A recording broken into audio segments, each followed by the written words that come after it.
Hello guys good evening जेहेतु आपनालोকক नतुनকৈ जेहेतु 4000 vacancy মুকলি হ'ব এবি ইউবি এপিআরও আৰু এসআই সাব ইন্সপেক্টৰ যেহেতু ভ্যাকেন্সি মুকলি হ'ব বিশেষকৈ মই আপোনালোকক এবি ইউবিত কিমান মানে নতুনকৈ যিখিনি ক্যান্ডিডেট আছে কিমান নম্বৰ উঠালে কিমান মিনিটত সোমালে আপোনালোকৰ ফাইনেল সিলেকশন হ'ব পাৰে এতিয়া পৰা আপোনালোকক জনাই দিলো যেটো আপোনালোকে হেতু মতে যদি এতিয়া পৰা আপোনালোকে মানে মোটিভেট লয় মানে এটো টাইমত সোমাব লাগিব বা এটো ইমানখিনি মাৰিব লাগিব আপোনালোক 100% চাকৰি ফিক্স হ'ব যিমানে কম্পিটিশন নহওক আপোনালোকে সেই মাৰ্কটোত যদি আপোনালোকে টাৰ্গেট লৈ মানে আপোনালোকে ৰানিং কৰে বা ফিজিক্যাল হেৰি কৰে বা আপোনালোকে ৰিটেনৰ প্ৰিপাৰেচন কৰে আপোনালোক 100% চাকৰি হ'ব যেহেতু আপোনালোক কিমান মিনিটত সোমাব লাগিব সিনাপ কিমান মাৰিব লাগিব যদি ফিক্স চাকৰি ল'বলৈ মন আছে 100% কনফাৰ্ম কিমান মিনিটত নতুন ক্যান্ডিডেটখিনিৰ কাৰণে কৈছো আপোনালোকৰ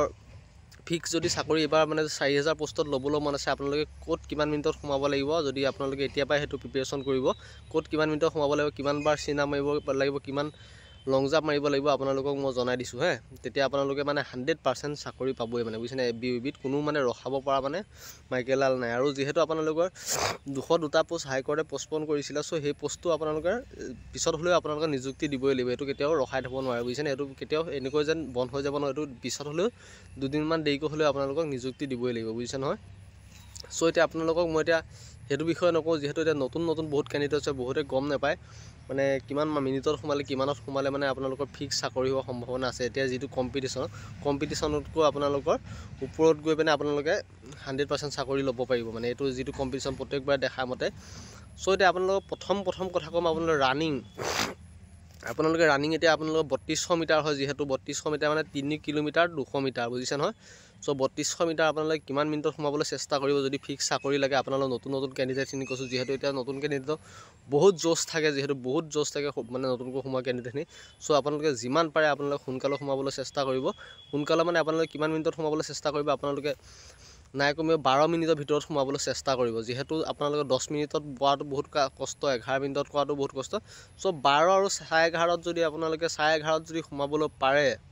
12 বা 11:30 দেই 12 বা 11:30 সোমাব পাৰে আপোনালোকে 12 মাৰ্ক বা 13 মাৰ্ক আপোনালোকে 20 ভিতৰত পাব বা 14 মাৰ্ক পাব বুজিছে নহয় সো আপোনালোকে যিমান পাৰে 11:30 মিনিটত সোমাবলৈ চেষ্টা কৰিব আপোনালোকৰ ফিজিক্যালত নাম আহিবই প্ৰথম কথাটো ফিজিক্যালত নাম আহিবলৈ হলে আপোনালোকে কিমান মিনিটত সোমাব হেতু কৈ দিছো মানে 11:30 মিনিটত আপোনালোকে বৰ্তমান সোমাবলৈ চেষ্টা কৰিব 3200 মিটাৰ বুজিছে নহয় সো 3200 মিটাৰ 11:30 মিনিটত সোমাবলৈ চেষ্টা কৰিব তেতিয়া আপোনালোকে 12 13 14 মান পাব সো 20 ভিতৰত যেহেতু আপোনালোকৰ বেছি মাৰ্ক নাপায় ৰানিংত বুজিছেনে কোনো মানে ইমান মাৰ্ক নাপায় আপোনালোকে খুব বেছি 12 13 14 এটো ভিতৰত ৰানিংত মাৰ্ক পায় সকলো প্ৰত্যেকবাৰে যেহেতু হেৰি আছে এটা দুটাই খুব বেছি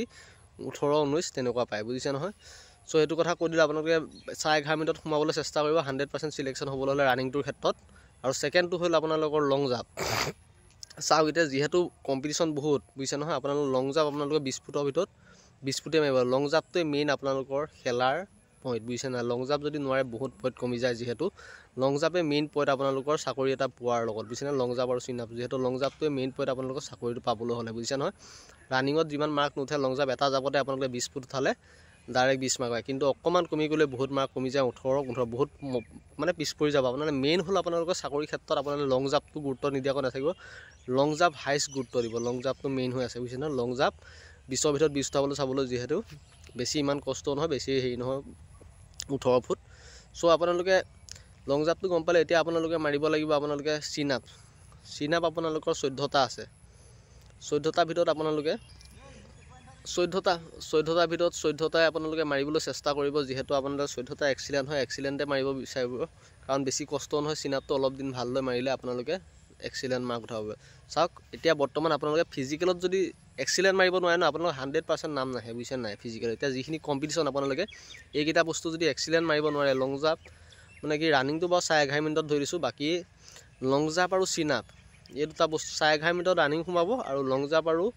সিনাপ এই দুটা যদি এক্সিলেন্ট মাৰিব নোৱাৰে আপোনালোকৰ নাম আহাটো বহুত চান্স কম মানে ৰানিংটো 12 মিনিটত হৈ চলি যাব কিন্তু আপোনালোকে ফিজিক্যালৰ কাট অফত নাম নাহিব কাৰণ যিমানখিনি ক্যান্ডিডেট ৰানিং কৰিব তাৰ 5 গুণহে মাতিব মানে যিকেইটা পোষ্ট থাকিব পোষ্ট যদি 10টা আছে 5 গুণ মাতিলে আপোনালোক 50টা মাত্ৰ 50টা ক্যান্ডিডেট মাতিব ৰানিংত ভাল মাৰ্ক চাই বুজিছে নহয় সো হেতু কাৰণে কৈছো আপোনালোকে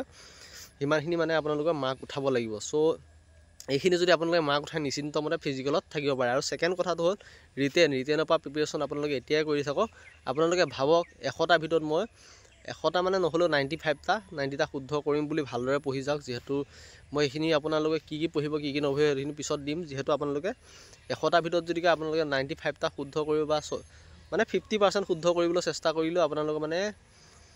100 মাৰ্কৰ ভিতৰত আপোনালোকে 40 পালেও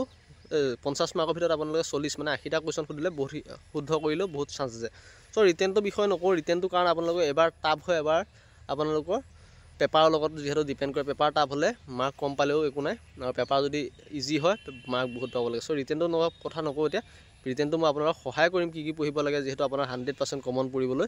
চ' আপোনালোকৰ ফিজিকেলি এই মাৰ্কটো আপোনালোকে নতুন ল'ৰাখিনিকো কৈছোঁ বা পুৰণাখিনিক কৈছোঁ, উঠাবলৈ নাপাহৰিব এইবাৰ ইণ্টাৰভিউত। যাৰ কাৰণ চাওক, অসম পুলিচৰ চাকৰি নিচিনা চাকৰি পাবলৈ মানে অসম পুলিচৰ চাকৰি নিচিনা চাকৰি হ'ব নোৱাৰে। কাৰণ আপোনালোকে বেলেগ ষ্টেটত গ'লে আপোনালোকে বহুত কষ্ট পাব। সঁচা কথা কৈছোঁ, লাগিলে 2000, 5000 বা 6000 টকা এটা কমেই হওক, অসম ষ্টেটৰ ভিতৰতে আপোনালোকে চাকৰি কৰিবলৈ চেষ্টা কৰক। বহুত সুবিধা মানে কি নিজৰ ঘৰ পৰিয়াল পাব, পিছলৈ আপোনালোকে দুখ নকৰে মানে, বুজিছেনে। যিহেতু বহুত চেণ্ট্ৰেলত চাকৰি কৰি বহুতে মানে দুখ কৰি থাকে, বুজিছে নহয়। চ' সেইবাবে কৈছোঁ আপোনালোকে ষ্টেট বেষ্ট চাকৰি হয়, ষ্টেটত আপোনালোকে বহুত চেষ্টা কৰক। পুলিচ হয় বা যিয়ে নহওক চেষ্টা কৰক। মই ক'লোঁ নহয়, এইটো আপোনালোক সোণালী সুযোগ আপোনালোকে বেলেগ প্ৰাইভেট কামত কৈ, বুজিছে নহয়। চ' ইমানখিনিয়ে ক'লোঁ। আজি ভিডিঅ'টো কেনেকুৱা লাগিল জনাব, ভাল লাগিলে লাইক কৰিব আৰু কমেণ্ট কৰিব নাপাহৰিব। নতুন ভিডিঅ' কিহৰ ওপৰত লাগে কমেণ্ট কৰিব। কমেণ্ট কৰিলে মোৰ উৎসাহ বাঢ়ে, যিহেতু মই আকৌ নতুনকৈ চেনেলটো